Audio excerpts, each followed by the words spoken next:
the feds are so deep and involved in this that Diddy just might be called up on that Tupac shit. 3 states working in tandem, and they did not tell the officers who they were raiding. Celebrities have responded to the leaked body cam footage of Diddy's arrest, which quickly went viral. The footage captures the music mogul in a compromising situation, sparking a wave of reactions from fans and fellow celebrities. The alleged body cam video reportedly shows Diddy being detained by law enforcement officers for undisclosed charges. In the several-minute-long video, Diddy appears visibly distressed and is seen in handcuffs while being read his rights, surrounded by police officers. The exact circumstances of the arrest remain unclear, but the footage has ignited widespread speculation and concern. They went in tactical as they were instructed to. They didn't know they was raiding Diddy's house. The higher-ups didn't tell anybody because they knew, with Diddy being a Fed informant, that he had people in the force and they wanted to make sure that went through legit. So they ain't tell nobody whose houses they was going to. The footage was allegedly leaked by an unknown source within the law enforcement community, raising serious questions about privacy and the ethical implications of such leaks. Multiple sources have confirmed the video's authenticity, adding to the gravity of the situation. Diddy is already entangled in significant legal troubles due to numerous allegations of misconduct and infidelity throughout his career. On March 25th, simultaneous raids on his Los Angeles and Miami residences were broadcast live on CNN while the hip-hop mogul was aboard his private jet. This event could mark the beginning of a very public reckoning. In addition to ongoing investigations by Homeland Security and the federal government, Diddy is also contending with 4 federal lawsuits. A 5th lawsuit, filed by his ex-girlfriend Cassandra Cassie Ventura in late 2023, which included allegations of misconduct, was settled and dismissed just days after being filed. It appears that the disgraced music mogul is on a potentially life-altering downward spiral. A former assistant to the rapper stated that although she never witnessed him mistreating Cassie in public during her employment, she was not at all surprised by the singer's lawsuit against Diddy or the recently surfaced 2016 footage of him mistreating her in a hotel.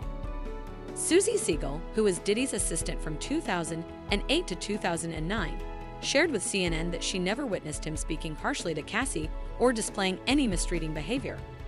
She added that recent developments have left her feeling both sickened and violently angry. I felt sick, and I felt violently angry, and I felt like I'm sure a lot of men and women feel looking at that video, that it's so disturbing, but that the video doesn't lie. In previously released surveillance footage shared by CNN on May 17th, Diddy is seen grabbing, shoving, and kicking his ex-girlfriend in 2016. This video supports the allegations made by Ventura in a lawsuit filed last November, which has since been settled. Susie Siegel remarked, "I rode in limos with them. I went to parties with them. Even though I never saw anything that could corroborate what's in that lawsuit and what we just saw, there was not one cell in my body that was surprised."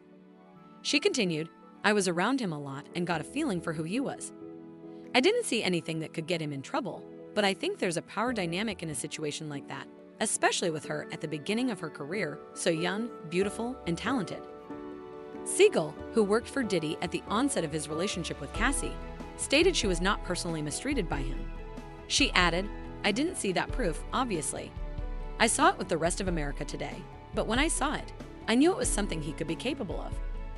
In late March, former NYPD Detective Derek Parker, known as the hip-hop cop, appeared on Good Day New York to discuss how the investigation into Diddy might unfold.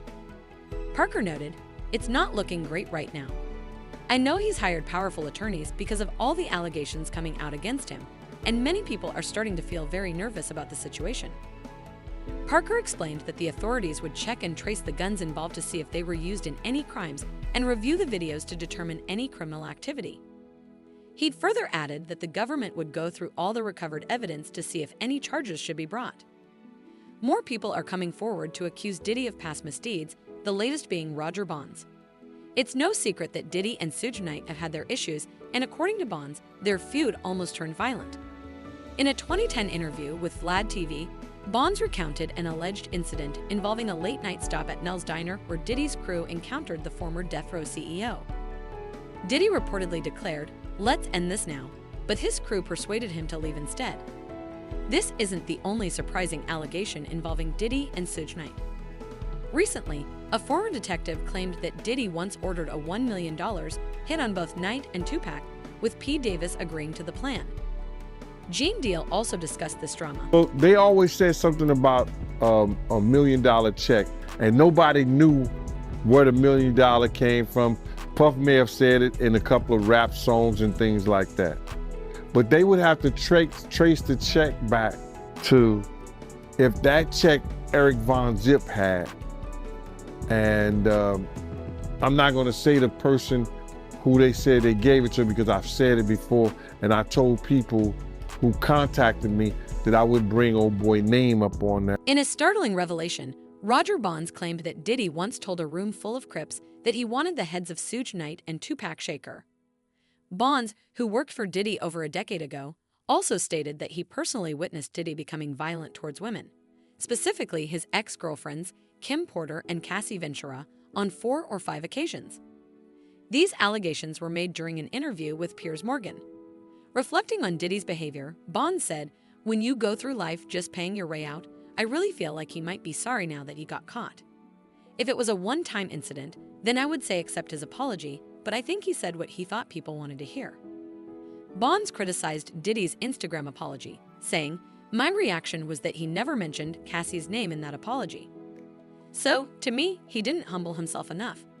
I think he said what people wanted to hear, not what he felt." Bonds shared his firsthand experiences, saying, "I've seen him get physical. I've seen him get really physical and grab them up. I felt like, what are you mad at? What are you upset about? Because it's a deeper anger when you're hitting and punching a woman in that manner." He added, "When you have a problem with every woman that you're dealing with, then I think that problem is inside of you." When Morgan asked Bonds how he felt upon seeing the shocking 2016 footage of Cassie being brutally beaten, Bonds responded, "It didn't surprise me when I saw it, because I've seen things of this nature before. I've gotten in between things of this nature before, and this was back in 2012. He knew those cameras were there, but he paid to get the footage. He didn't know that the hotel also gave Cassie a copy of the footage." Regarding Kim Porter, Bonds recounted, "I saw him inside the car grabbing her and smacking her. One thing about Kim is that she eventually fought back because she realized her own strength." He remembered a specific incident around 2005 when he picked up the couple from a yacht excursion. Upon seeing them, he noticed that Porter's nose appeared to be broken. Kim was unusually subdued, her demeanor revealing her sadness. It was clear something was amiss. She didn't have the carefree look of someone returning from a yacht vacation. Instead, there was tape on her nose. DJ Vlad later showed a photo of Kim with the tape, questioning if it was taken after the alleged incident. Bonds confirmed that it was, noting that Diddy had arranged for a plastic surgeon to address her injury. Another individual ready to provide incriminating evidence against Diddy, potentially leading to his lengthy imprisonment, is Keefe D. Recent federal raids on Diddy's mansions in March of this year may be connected to the arrest of a gangster in relation to the 1996 murder of Tupac Shakur. Phil Carson, a retired FBI agent who investigated the case, suggested that the information used to obtain search warrants for Diddy's properties in Los Angeles and Florida might have originated from Keefe D. Carson, a specialist in hip-hop criminal history, has dedicated years to investigating police corruption related to the shootings of Tupac Shakur and his East Coast rival, Biggie Smalls. In a recent interview, he highlighted the arrest of Keefe D on September 29th last year. Keefe D admitted to his involvement in Tupac's murder, alleging it was a $1 million contract orchestrated by Diddy, though Diddy refutes these claims. Carson suggested that the threat of a lengthy prison sentence might now compel Keefe D to divulge new information about Diddy to the authorities.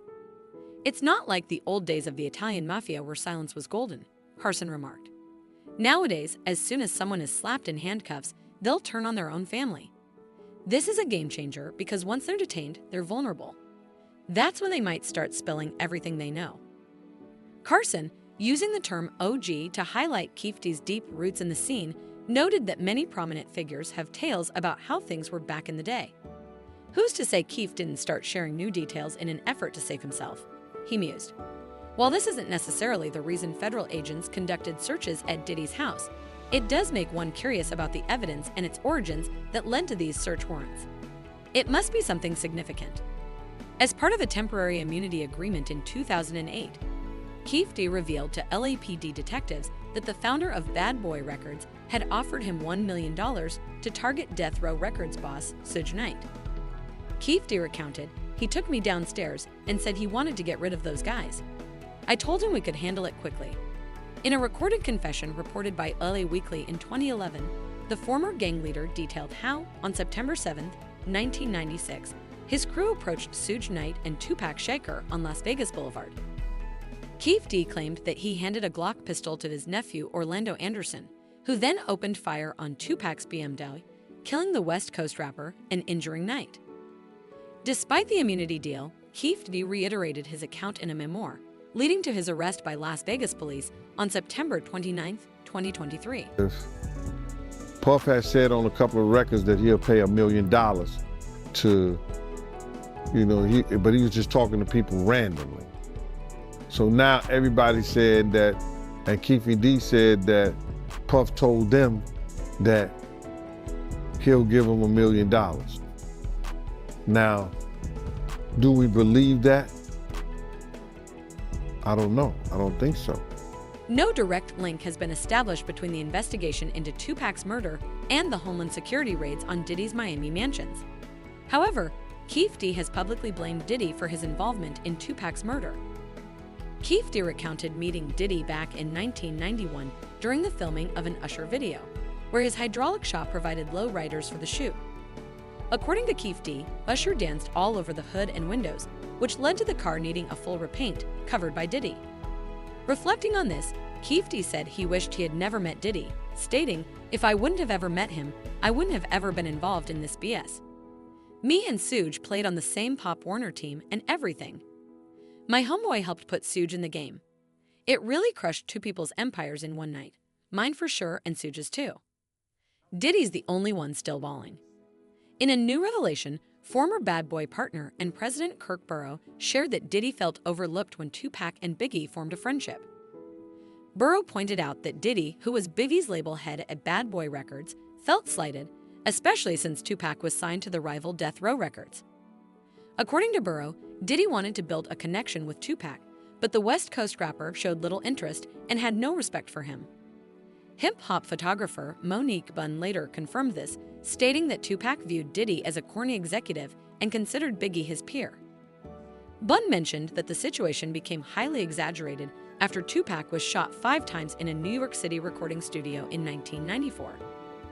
Tupac suspected that Diddy and his Bad Boy crew were behind the attack, intensifying the tension between him and Biggie. In September 1996, Tupac, known for his hit California Love, was fatally shot in a drive-by shooting in Las Vegas at the age of 25. Less than a year later, Biggie was also fatally shot in Los Angeles at the age of 24. Bunn disclosed that Biggie had plans to leave Bad Boy shortly before his death, something she knew for certain because Biggie had confided in her. Several celebrities have openly expressed their disdain for Diddy and are willing to testify against him in his various legal battles. Among them is Curtis 50 Cent Jackson, who has never held back in voicing his opinions, especially about Diddy.